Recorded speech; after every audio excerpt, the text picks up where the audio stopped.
Hi, I'm in Poole today for Motorboat and Yachting on a Botnia Targa 42. Now this is typical Botnia. It's a Finnish built boat, incredibly practical, and you can see that practicality right from the start. Back here on the back of the boat, around the bathing platform for example, and around the sides of the boat, there's a really thick heavy duty rubbing rail. And look at things like the engine access. If I lift these up, you're straight at the engines. There's no moving furniture or tiny little hatches. And the engines of these are stern drives, so it's going all out for performance. This one's got a pair of D6 350s in. They also did D6 310 and then later D6 370 and 330s when they came on stream. But with these engines, when we tested this boat when it first came out, we were getting just under 35 knots, so it is a high performance boat. But that practicality extends through the whole boat.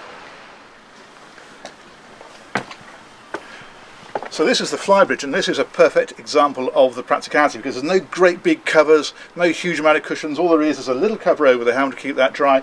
You drop a couple of cushions on each of these seats and you're good to go. So it's ready to roll at a moment's notice. And there's some neat details up here as well. So for example, underneath this seat here, there are fender racks. So you can drop your fenders into there and they're tucked neatly out of the way. Now again, this is classic Botnia. Look how high these sides are here, and you've got the rails on top, so you feel really safe moving around this boat. Right at the front, you've got another bow cockpit area, but what's really interesting is when you head inside. So this is the business area. Look at this fantastic suspension seat they put on here. Again, this is all about offshore capability. And the dash as well has got some neat tricks. For example, you can pull this fella here if you want to stand and drive, you've got the helm there. If you're sitting to drive, you can drop it back so everything can be easily reached. Throttles and steering wheel, everything moves with that.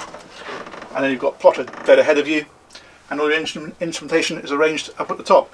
But it's not all about outdoors and driving practicality. There's some great accommodation in here as well. Now the great thing about the 42 is that although it is classic Botnia in terms of its serious ability and its practicality, there's enough space in this size of boat to get some good accommodation in here as well. So right at the front of the boat there is a big double bed, and in fact they've also got a small quarter berth in there as well, so you can use that as two singles or a double, or of course use all three, and there's a heads at that end as well. And then completely separate at the other end of the boat you've got a double cabin, and then just outside of that there's another quarter berth. That's a berth that runs back underneath here, and another separate toilet compartment. So you've got two separate living areas in the boat, and that will sleep 6 people.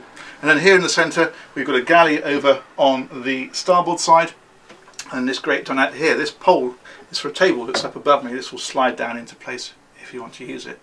Now this boat ran until 2008, and then they brought out the 44. Now that was essentially the same boat with a little bit of length added, and what that allowed them to do was offer IPS 600 as an option. So those were 435 horsepower each, and that gave an alternative engine option if you wanted it. And in fact this boat still exists because later on they brought out the 46. Again, it's an evolution of this boat. There's a couple more interesting details. There's a comfort 4-cabin option which gives you more room at the front, but essentially it's this model right way through. It's been a really successful boat for Botnia.